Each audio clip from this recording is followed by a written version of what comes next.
A very good evening to everyone. Welcome in the class.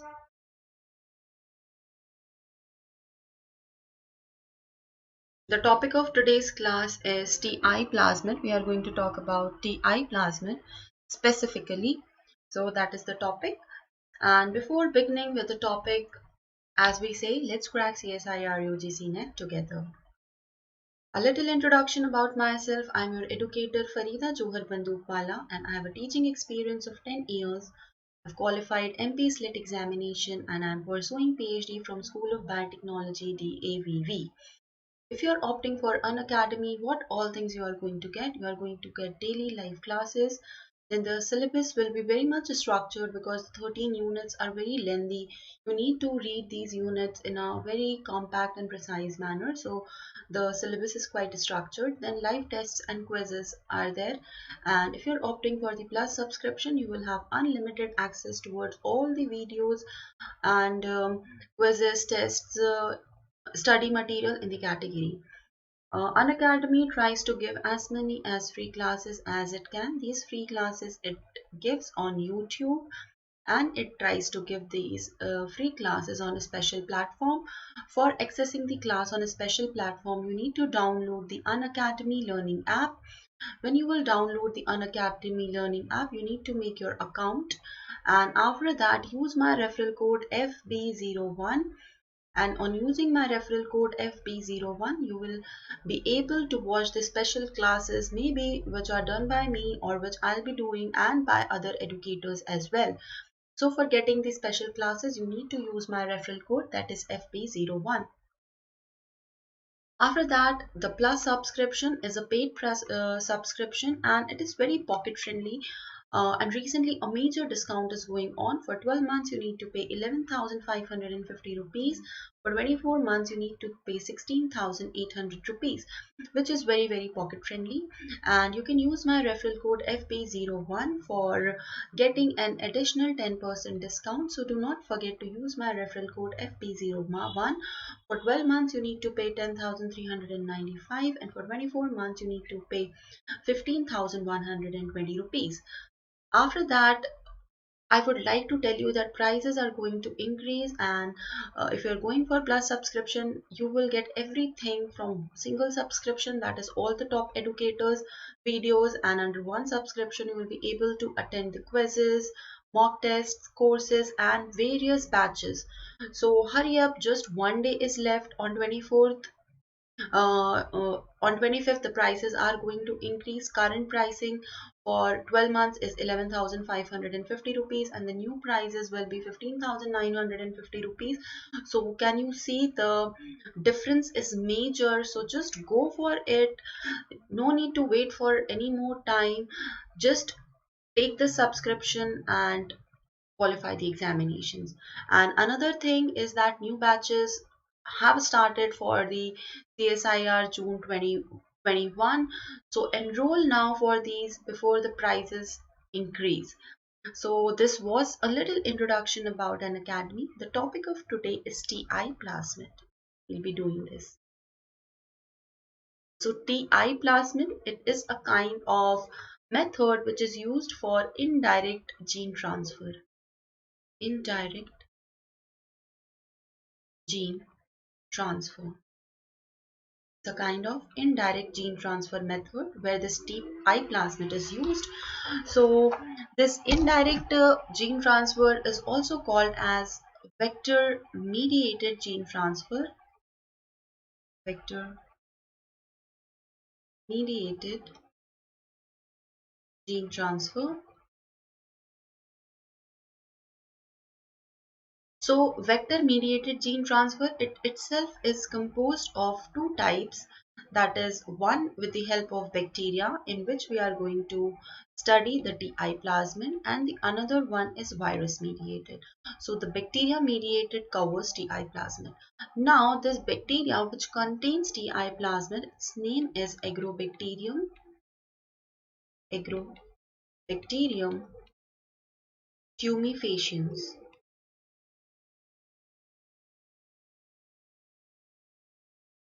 Agrobacterium tumefaciens is the name of the bacteria and it's a gram-negative bacteria a gram-negative bacteria, and it's a soil bacteria.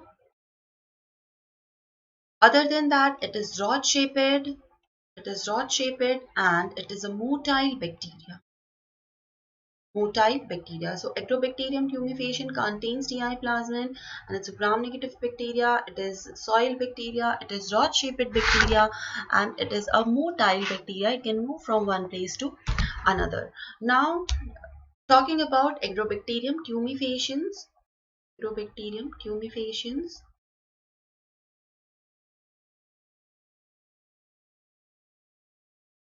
Agrobacterium tumefaciens is a phytopathogen. It is a phytopathogen, and it is treated as the nature's most effective plant genetic engineer. Nature's most effective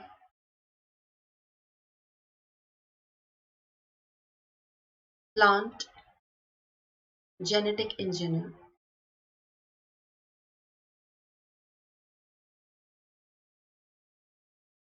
So some workers, they also consider that this Agrobacterium tumefaciens is responsible for various kind of inter-kingdom gene transfer. Inter-kingdom gene transfer.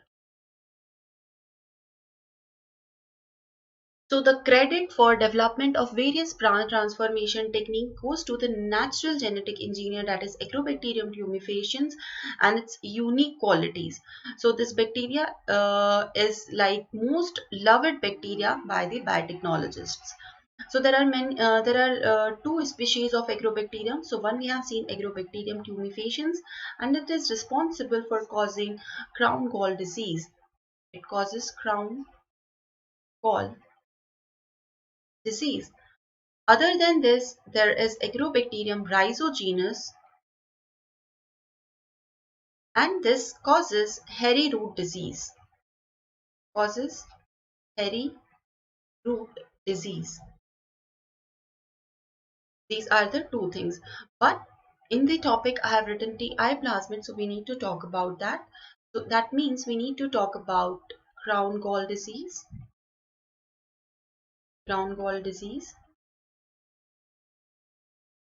and Ti plasmid.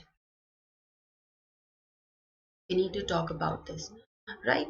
So let us begin with this, that the story of identifying this goes to 100 years back by by two scientists, Smith and Townsend, and they told that the bacteria was actually causative agent for the crown gall disease, and its importance was recognized quite later.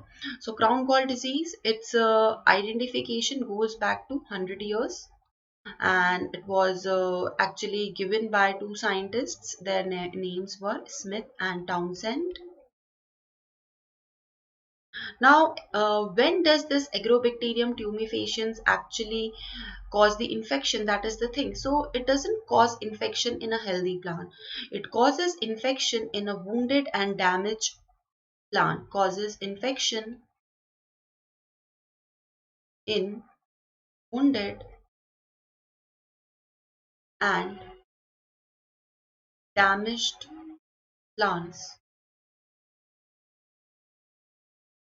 So, and it is responsible for inducing the crown gall disease, induces crown gall tumor. Better to call it crown gall tumor. So, the entry of bacterium in the plant occurs through the damaged tissues, and when these damaged tissues, they become the channel for the entry of the bacteria. How does it occur? So, let us see this. This is a plant. These are the roots,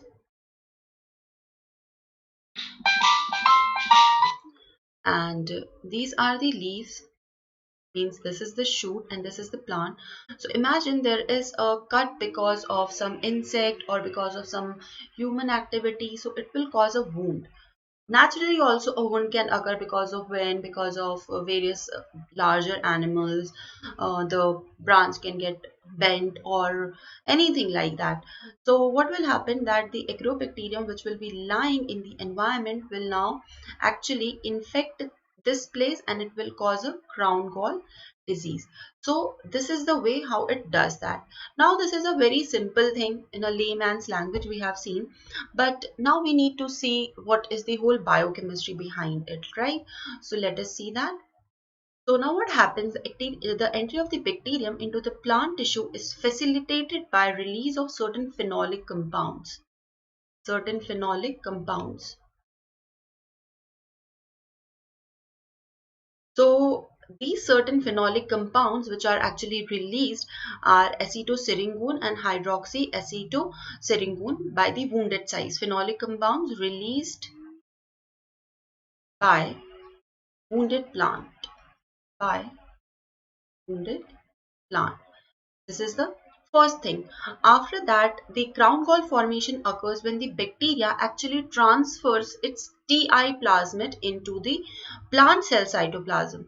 So crown gall tumor occurs when bacteria transfers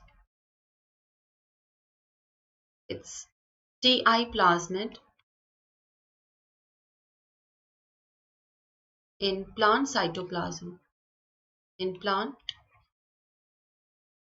cytoplasm. So a fragment of Ti plasmid that is actually called as tDNA. So not the whole Ti plasmid will go, but a fraction of Ti plasmid will be transferred. A fraction of Ti plasmid, that is tDNA, would be transferred. Would be transferred. Right? So this goes inside the plant cell and there it gets integrated with the plant chromosome. Gets integrated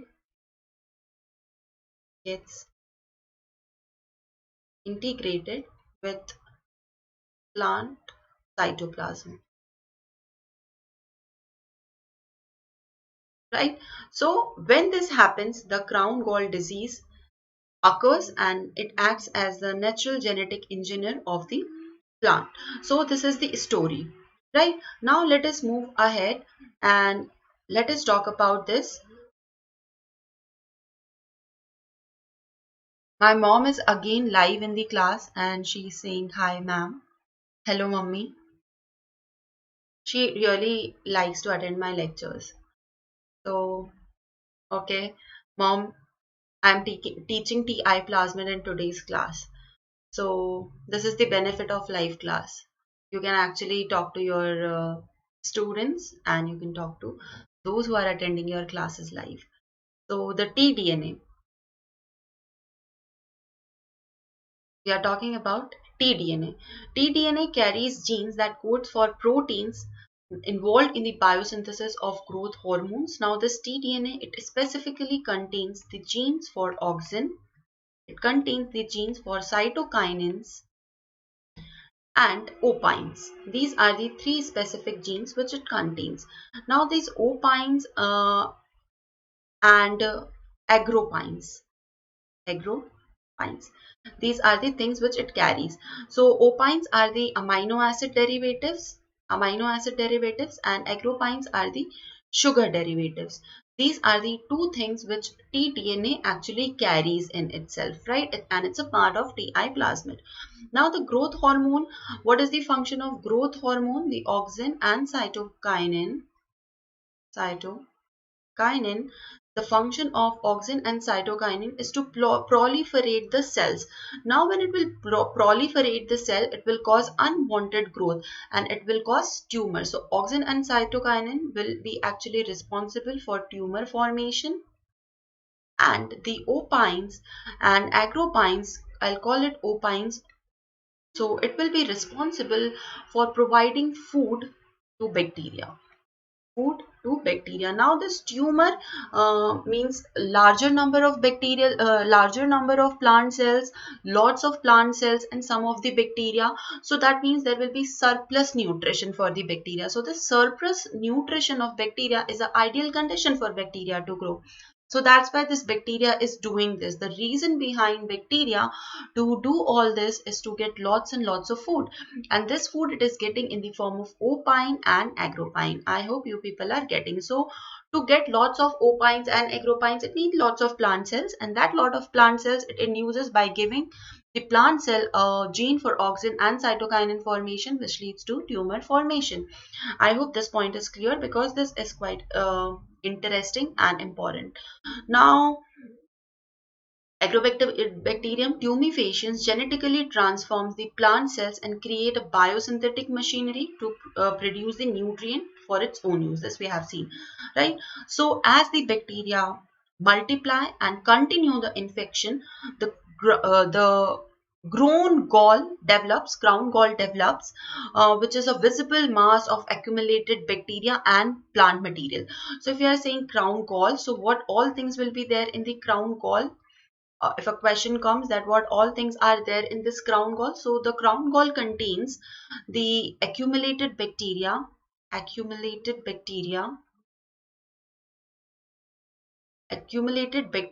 plus plant cells, right? Both of the things it contains this crown gall. So this you should remember because yes, that this can be asked that what all things are there. Crown gall, is it only a plant cell? Is it accumulated bacteria? It is auxin and cytokinin, cysts, or all of the above, or accumulated bacteria plus plant cells. So you will have to go for crown gall contains accumulated bacteria and plant cells, right? So crown gall formation is a consequence of transfer of integration and expression of tDNA from the Ti plasmid of Agrobacterium tumefaciens in the infected plant. So the genetic transformation leads to the formation of crown gall tumors, which interfere with the normal growth of the plant. So in what all plant it was seen, or it is seen commonly? So it is commonly seen in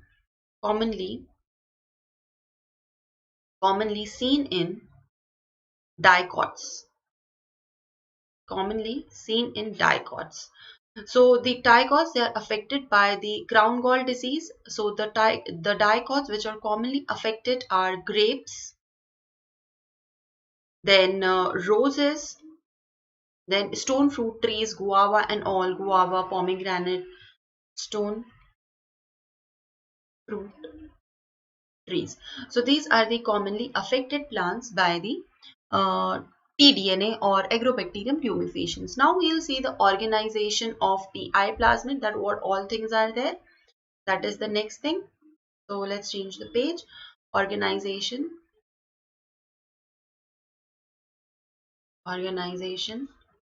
of Ti plasmid. So organization of Ti plasmid, or call it features of Ti plasmid, both of the things are okay. So this Ti plasmid what is its size? It is 200 kb long. It is 200 kb each, and it exists independently because it's a plasmid, so it has to exist independently. But we have to mention that it exists as an independent replicating circular DNA molecule. So let us write that exists independently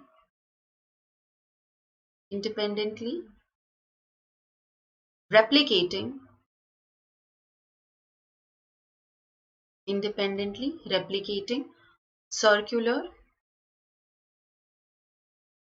DNA molecule within the agrobacterium cells.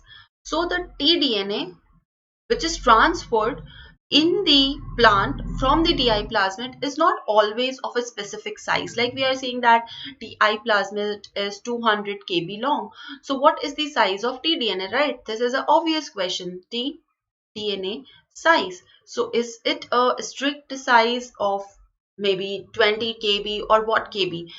So no, there is no strict size for this tDNA. The tDNA can be variable from the plant it is going to infect and the type of strain of the bacteria which is infecting. So the size of tDNA ranges from 12 to 24 kb. This is the size of tDNA. Shona is saying hello ma'am. Hello Shona, welcome in the class. So tDNA, its size is 12 to 24 kb, and this, what I told you, it depends on the strain of bacteria from where the TI plasmid is coming from and which plant it is infecting, right? So this is the variable size of tDNA. Remember this thing as well. Now I'm going to tell you a diagrammatic representation of this TI plasmid, that how it looks like, and we are going to talk about three major parts of TI plasmid, and then we'll move towards tDNA, right? So let us draw a TI plasmid. I told you that it's a circular independently existing unit, right? So that independent word should also be justified. So this we have drawn a TI plasmid. TI plasmid, right? Now the first 2-3 words what we have seen, that it is approximately 200 kb long. So we'll write over here 200 kb long. Then it is independently replicating circular DNA. So we have drawn it in a circular manner, double stranded circular DNA we have drawn. Now we are going to make the make it independent. So how are we going to make any plasmid independent? By giving it a ORI site, right? So this is the ORI gene for making it independently replicating unit. I hope you people are understanding. So this is also called as replicator. We can call it replicator. Replicator. This is the place from where its replication will begin. So ORI site or ORI gene. Now those all things, those we have seen in tDNA. So we'll be talking about firstly tDNA and then rest of the genes which are left in the TI plasmid, right? Because we have already seen some of the genes. So let us draw those genes. So first of all, we have seen the gene for auxin. Let us draw that. This is the gene for auxin, right? Now this is the gene for cytokinin, right? Now these are the genes for the opines, right? So let us name them. So this is the gene for auxin. This is the gene for cytokinin. This is the gene for opine. Now, do you think that there should be a place for restriction endonucleases? Whenever we talk about plasmids in genetic engineering, we always look for the places where it can be cut from. So now when we are talking about bacteria, how will it be cut off? So it will be cut off with the help of left and right borders. So let us draw left border. This is the left border and this is the right border. So the left border and right border, they are actually 24 base pair repeats. 24 base pair repeats. 24 base pair repeats. Now this is the left border. Left border. And this is the right border. So this is the place where it will be actually cut and transported inside the plant cell. This is the thing, right? Now we have seen about our tDNA. So let us name this part as tDNA. This part is called as our tDNA. tDNA, right? Now, is it so that this is everything? No, it has some. It has to have some other genes also. So, what are those genes? The genes which will be responsible for cutting, integration, for taking care. So, what all genes we can draw over here? There will be need of a virulence gene. So here there will be a gene which is called as virulence gene, and here there will be a gene for opine catabolism. So if a bacteria is planning to eat opine and survive on opine, so it has to have the mechanism to break down the opine. Like if we are eating sugar, we need to have that digestive system to break down sugar. Like animals, if they are eating straw, they have to have the enzyme cellulase for breaking down the cellulose. So if bacteria is eating opine, it has to have the enzymes for breaking down the opine. So from where they are coming from, which is that place in their genome where the genes for the opine catabolism is present. So it is Ti plasmid only. So this is opine catabolism gene, opine catabolism gene, and this is the virulence. This is the virulence gene, which is responsible for producing many of the things that we are going to talk, many of the things which are actually going to help in transfer of tDNA inside the plant cells, right? So this is the diagrammatic representation. Virulence gene is also called as Vir gene. Vir gene.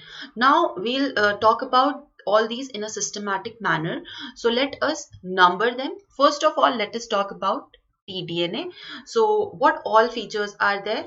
So this region has the genes for the biosynthesis of auxin, cytokinin and opine, and it is flanked by left border and right border.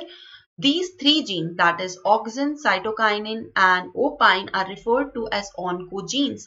Importantly, that these three genes are called as oncogenes. So what are the oncogenes when we talk about human cancer or human tumor? Those which are responsible for causing tumor or causing cancer, those are called as oncogenes. So these are actually responsible for causing tumor. So they are called as oncogenes of plants. So if you come across any question that oncogenes of plants or oncogenes which are coming from bacteria in plant, what all things you are going to opt for? You are going to opt auxin, comma, you are going to opt cyto, plus you are going, oh, sorry, this should be OCS. These are the tumor causing genes in the plants, right? So these all things. Now tDNA border, let us talk about this border a little bit. So a set of 24 kilo base pair repeats, here you can see 24 base pair repeats present on both of the sides of the tDNA are also transferred to the plant cells. These are also transferred to the plant cells. Remember, right and left borders are also, so borders are also transferred to plant cell. And it is now clearly understood that the right border is more important than the left border. Right border is more important than the left border. So this we have talked about tDNA. Now let us talk about the virulence gene or Vir gene. So the genes which are responsible for transfer of tDNA into the host plant are located outside the tDNA, because once it is transferred, it is of no use inside. So it is outside the tDNA. And this gene is referred to as Vir or virulence gene. And Vir gene code for the proteins which are responsible in tDNA transfer. At least there are nine virulence gene. Remember, we are going to talk about them also in detail, but for now remember that there are total 9 virulence genes, right? So here 9 virulence gene total, and these 9 virulence gene will actually help and assist the transfer. So these 9, we'll just name them over here, and then we will move, when we'll be moving to next section, I'll be telling you about the function of each and every. So the virulence gene are like this: Vir A, comma Vir G1, comma Vir B1, comma Vir C1, comma Vir D1, comma Vir D2, and D4, and E1 and E2. So these 1, 2, 3, 4, 5, 6, 7, 8 and 9. These are the 9 virulence genes which are responsible for transfer of the tDNA inside the plant cell. Now lastly, we need to talk about the opine catabolism gene. So this region codes for the proteins which are responsible for breaking down or uptake of the opine by bacteria. So this way we have seen the structure of tDNA and Ti plasmid. The topic is Ti plasmid. So we have seen that how this Ti plasmid actually looks like, right? We have seen that. Now we are going to move towards tDNA transfer, which is the main thing. Like under the heading of Ti plasmid, you need to know everything about tDNA transfer. transfer mechanism, right? How it is transferred. So this transfer mechanism, I have broken down this transfer mechanism under 6 of the steps. So these steps we'll be talking now. So let us take another color. Yeah. Now the first step is signal induction to agrobacterium. Signal induction to agrobacterium.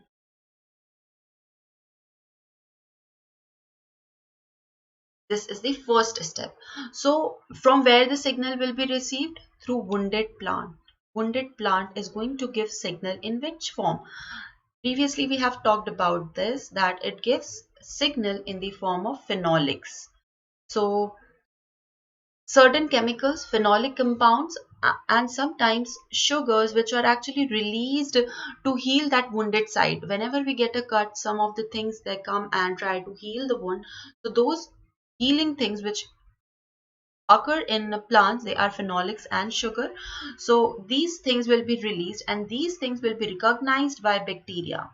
Recognized by agrobacterium. Recognized by agrobacterium. So the signal induced give results in a sequence of biochemical events in the agrobacterium, that it is going to attract agrobacterium. Agrobacterium is a mobile bacteria. It is going to move towards these sugars and phenolics, and then it will actually ultimately transfer its tDNA. So first is signal induction to agrobacterium. So first step is always by plant. Agrobacterium can never go and infect a plant if it's in the healthy form. So signal is given by plant and it will be recognized by agrobacterium, and agrobacterium will go and attach the plant. So second step is attachment of agrobacterium to plant. Attachment of agrobacterium. Attachment of agrobacterium to plant. So the agrobacterium, it attaches to the plant cells with the help of polysaccharides. Polysaccharides acts as glue for attaching bacteria to plant. So remember that polysaccharide is used for the attachment of bacteria to the plant. Polysaccharides, right?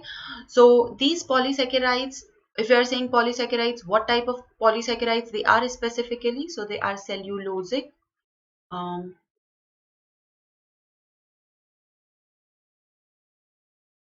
They are cellulosic fibers.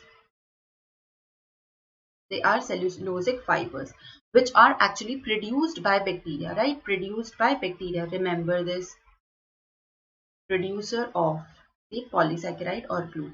So several chromosomal virulence genes, they are responsible for the attachment of bacterial cell to the plant cells, which we are going to talk in the next part, right? So attachment of agrobacterium to plant occurs with the help of cellulosic fibers, and bacteria is the producer, and it finally attaches firmly to firmly to plant cells, right? So this is the second step.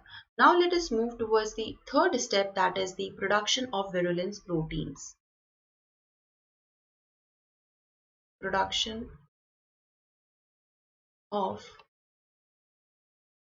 virulence proteins. Now, as the signal induction occurs in the bacterial cells and it attaches to the plant cells, after that a series of events are going to take place which is actually going to shake the plant and produce so many things. So to start with signal induction by the phenolics, it stimulates the Vir-A gene. Firstly, Vir-A gene, phenolics induces production of Vir-A gene, which in turn activates the phosphorylation, and then it in turn induces Vir-G genes. So this induces the expression of the virulence gene of Ti plasmid to produce the corresponding virulence proteins, which are in the category of D1, D2, E2, B, and rest all. So certain sugars, example glucose, galactose and xylose, they induce the virulence genes and they have been identified. So phenolic first of all induces production of Vir-A and Vir-G, right? So production of virulence proteins is like this. Now how to produce the tDNA strand? All these things are produced. Now, okay, they are ready to perform the thing. They are ready for the action. Now, how the action will be taken? That is the next thing. So production of tDNA strand. Production of tDNA strand. So the right and the left borders of tDNA are recognized by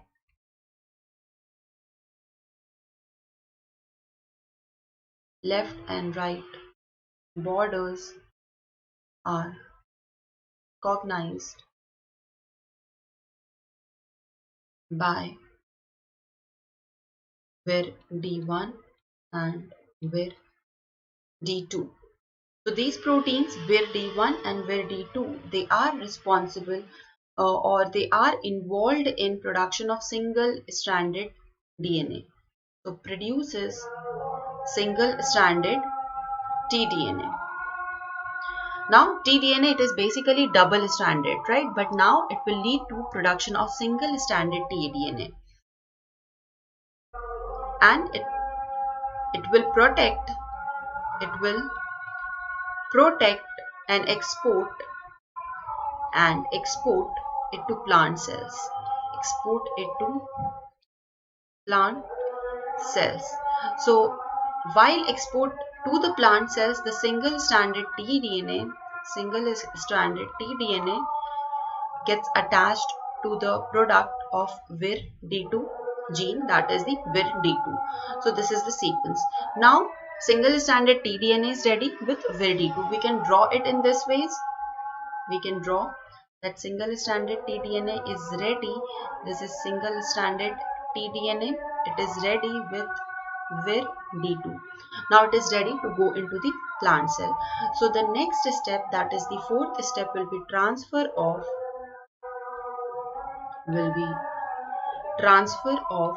tDNA out of Agrobacterium. All these things are happening in Agrobacterium. Single stranded DNA is ready. Now it has to go out of Agrobacterium. So transfer of tDNA out of Agrobacterium.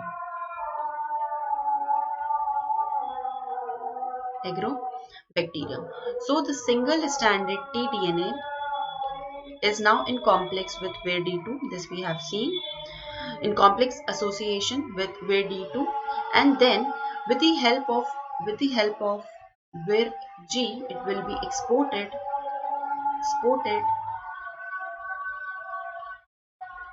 from the bacterial cells. Exported from bacterial cell.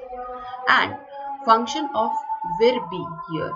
Vir B products form the transport apparatus. Vir B will form transport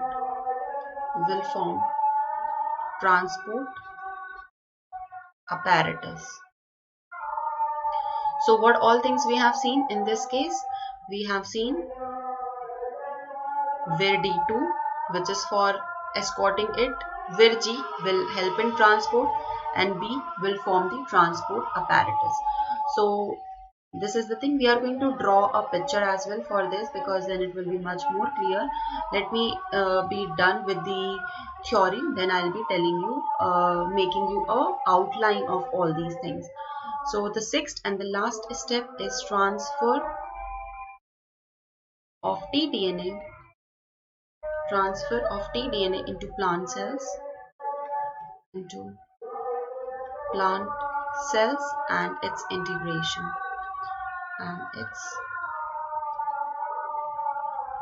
integration, right? This is the thing. Now how does all these things happen? We are going to see that. So the tDNA, this tDNA, which is in the single stranded form, is in close association with D2 complex, and it crosses the plasma membrane, crosses the plasma membrane, and in the plant cells it gets covered with vir E2. So now it is going to look like tDNA plus D2 plus E2. So the covering, this E2 is responsible for protection of tDNA by various kind of nucleases. Protects DNA from nucleases. So this E2 is going to perform various other functions as well, that it will influence the tDNA transport and integration, protects DNA plus integration plus helps in integration. So tDNA with E2 plus E2 passes through the protein complex and enters through the nucleus, and there this tDNA enters nucleus, integrates with plant genome. So this integration in plant genome, it occurs through the help of illegitimate recombination. So what is this illegitimate recombination? This illegitimate recombination is a non-homologous recombination. It does not require sequence similarity. So we'll write over here, doesn't require sequence similarity. This is the whole process of transfer. As I promised that we are going to see this with the help of a picture also. So just give me a second. I'll put one blank slide and we'll draw a pic for this. Those who are attending the class live, I would request them to write in the chat box, is my voice audible to them? Is my voice audible to them? Uh-oh. Please write in the chat box, my voice is audible or not.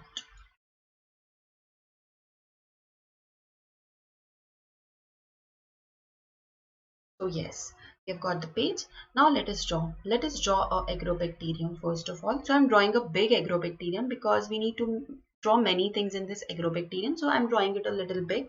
So it's a microorganism, we say. So this is agrobacterium. Now what all things are going to happen in this agrobacterium, we are concerned with this.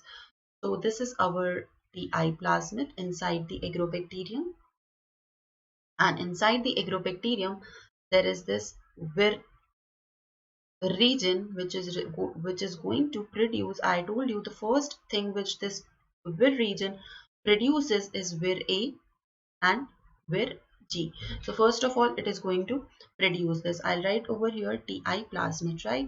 And this is the portion of tDNA. This is the left border, this is the right border, right? So on the right border and left border, what all things are going to come? That is D1 and D2 will come and escort this. Here also same, D1 and D2 are going to come and escort the thing, right? And it will lead into formation of single stranded tDNA, and after that there will be attachment of vir E2 like this, and B is responsible for the transport apparatus. So this is the vir B which is making the transport apparatus, and single stranded tDNA along with D2 and E2 is going to enter into the plant cell, and the plant cell is like this. The bacteria has attached at the border of plant cell. So this is the plant cell. This is the plant cell, and here it has entered inside. So the tDNA is like this. These are E2, these are E2 and T2, and this is the tDNA. So like this, it has entered inside the plant cell. Now the next challenge is to enter inside the nucleus, right? So this is the nucleus with some nuclear pore complex. So these holes are nuclear pore complex, right? This is the thing. So now this is going to enter inside the nuclear pore complex like this. It is going to take its trajectory this way, and here is the plant genome. So we'll just change the color of our tDNA. Let us make it red. So it will integrate itself to illegitimate recombination somewhere inside the plant genome, and then it is going to lead into transcription of the tDNA gene, transcription, and after transcription there will be translation. After translation, there will be production of auxin, cytokinin, and opine, and it will lead into auto-stimulation of cell division, and it will lead into round gall disease. Round gall disease. So these are the events which is going to take in the whole process, and this is plant. So this is how the transfer and whole process occurs, right? Now after this, there are various TI plasmid derived vectors. So they are co-integrate vectors and binary vectors, which we are not talking in detail because they are not very much important. The most important thing which you should remember is your TI plasmid and tDNA things, that what all genes are responsible and all things you should remember. So we are not covering that. After that, I would like to tell you a little about the plant transformation technique using agrobacterium, that how are they transformed, right? Because now we are well equipped with the whole machinery, but we are not equipped with the process. So let us just have this little explanation on the process. So plant transformation technique. Plant transformation technique using agrobacterium.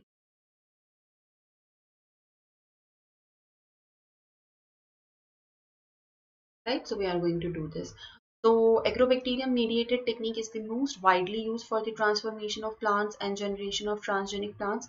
The important requirement for this type of gene transfer in higher plants is through agrobacterium mediated. So what all things we are going to need is, let us make a list of that. First of all, the explants are needed.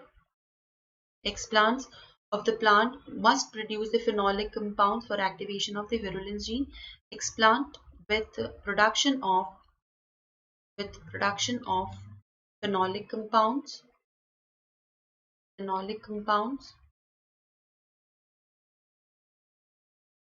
for activation of virulence gene, or activation of vir genes.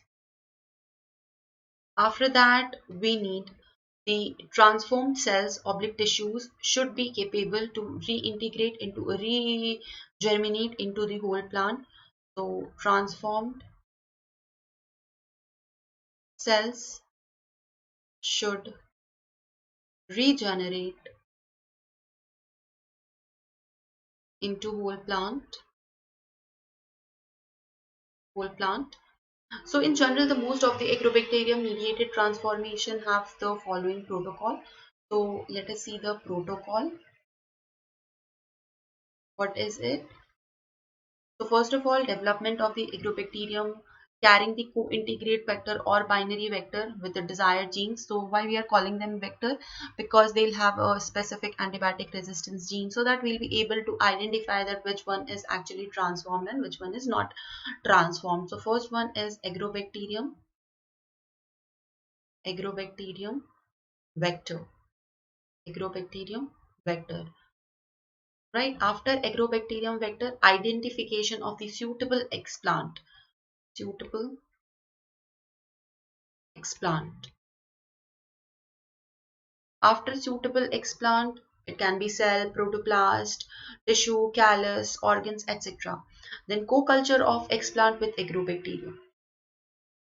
Co-culture of explant with Agrobacterium.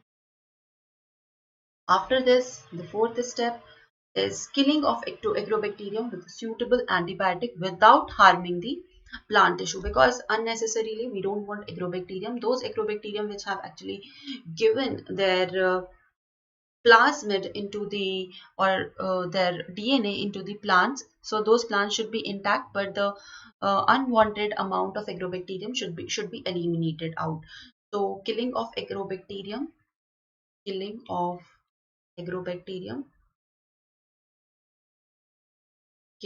Agrobacterium.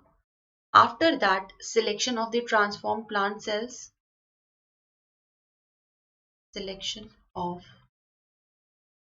transformed plant cells. After that selection, next thing regeneration of whole plants. Regeneration of whole plants. Right? This is the whole method in a very simplified manner, the protocol, that what all things should be done. Remember the protocol. Now, after that, we need to talk about advantages of this process as well as disadvantages. So, advantages. So, this is a natural method of gene transfer. Natural method. Then, Agrobacterium can conveniently infect any explant. Can infect any explant. After that, even large fragments of DNA can be effectively transferred. Large fragments can be transferred.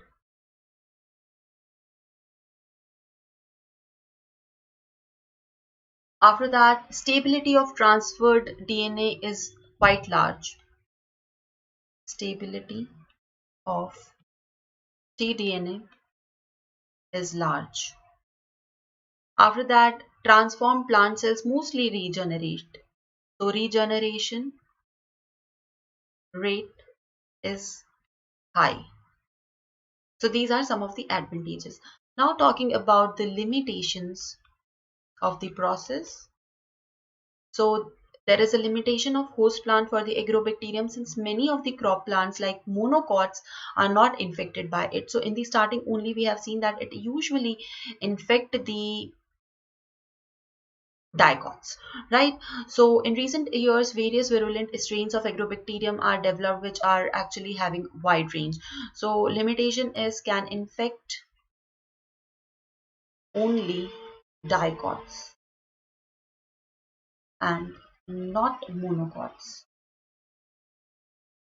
After that, the cells that regenerate most effectively are often difficult to transform, like embryonic cells lie in deep layers which are not easy targets of Agrobacterium. So deeper cells